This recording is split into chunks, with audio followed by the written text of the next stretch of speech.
আসসালামু আলাইকুম smart people's, রিজিক হান্টের ম্যাজিক ক্লাস 1 এ আপনাদের সবাইকে স্বাগতম। আজকে আমরা ম্যাজিকের মতো করে নির্ণয় করব বর্গ।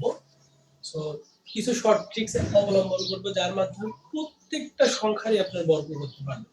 তো প্রথমে যদি দেখি এখানে দেয়া আছে আমাদের 55, সর্বপ্রথম আলাদা আলাদা ভাবে এগুলোর বর্গ নির্ণয় করতে হবে। তাহলে 5 এর যদি বর্গ নির্ণয় করি তাহলে 25, এখানে 5 এর বর্গ নির্ণয় করলে তাহলে 25। মিডল পয়েন্টে দুটোকে গুণ করে দিতে হবে। তার 5 5 25, 25 এর সাথে 2 কে গুণ করতে হবে। তাহলে 25 দুগুণ হলো 50। এই যে 50 টা লিখবো, এর ক্ষেত্রে প্রথম সংখ্যাটা সাথে লেখা যাবে না, অর্থাৎ এটাকে ফাঁকা রাখতে হবে। পরের দুটো সংখ্যার মাঝখানে লিখতে হবে। এখানে আমরা কি লিখলাম 50, এটাকে কি করে দেব, যোগ করে দেব। এই যোগ করে দিই তাহলে 5, এখানে হলো 2, 5 5 তাহলে 10 এর 0, তাহলে হাতে থাকলো 1, হলো 3। কত সুন্দর না? এরপরে যদি দেখি যে এখানে রয়েছে 3 এবং 9, তাহলে 3 এর ক্ষেত্রে যদি আমরা করি তাহলে এখানে আসছে 9, 9 এর ক্ষেত্রে যদি করি তাহলে আসবে 81।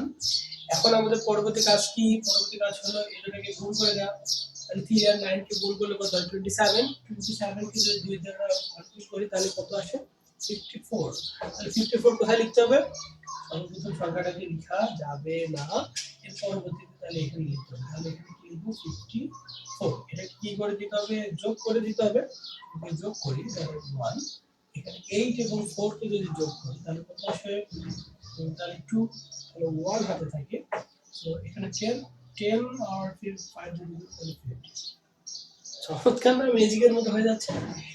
এরপরে যদি আমরা 63 এর ক্ষেত্রে দেখি তাহলে প্রথমে কি বলেছিলাম? 63 এর ক্ষেত্রে প্রত্যেকটা আলাদা আলাদা ভাবে বর্গ করতে হবে। তাহলে 6 এর যদি বর্গ করি তাহলে 36, 3 এর যদি করি তাহলে 9। মনে রাখতে হবে যদি শেষের দিকে যদি শুধু একটি সংখ্যা আসে তার সামনে আমরা একটা 0 দিয়ে এটাকে ডাবল ডিজিট করব। কি করব? ডাবল ডিজিটে কনভার্ট করব। তাহলে আমরা এর সামনে একটা 9 0 দিয়ে দিলাম, যাতে এটা দুটো ডিজিট হয়ে গেল। পরবর্তী কাজ কি? পরবর্তী কাজ হলো এই দুটোকে গুণ করে দেওয়া। তাহলে 6 এর সাথে 3 গুণ করি তাহলে কত আসে? 18 আসে। 18 এর সাথে 2 গুণ করে দিই তাহলে 36 আসে। কত আসে? 36 আসে। তাহলে এটাকে কি করে দিতে হবে? যোগ করে দিতে হবে। তাহলে 9 থাকলো, এখানে 6 থাকলো। 6 আর 3 তে কত আসে? তাহলে 9, 9 হয়ে গেলে এখানে তাহলে 3, অর্থাৎ 3 6 6 9। ম্যাজিকের মতো হয়ে যাচ্ছে। আপনারা যেগুলো কিছু প্র্যাকটিস করতে পারেন, যেমন আপনারা এখন যদি 4 4 প্র্যাকটিস করেন অথবা 3 4 প্র্যাকটিস করেন এবং প্র্যাকটিস করে আমাকে বলেন যে এই ট্রিক্স অবলম্বন করে এই দুটোর সলিউশন হলো কিনা, অথবা আপনার যে কোনো সংখ্যা বসিয়ে আপনার সলিউশন আসলো কিনা। ধন্যবাদ।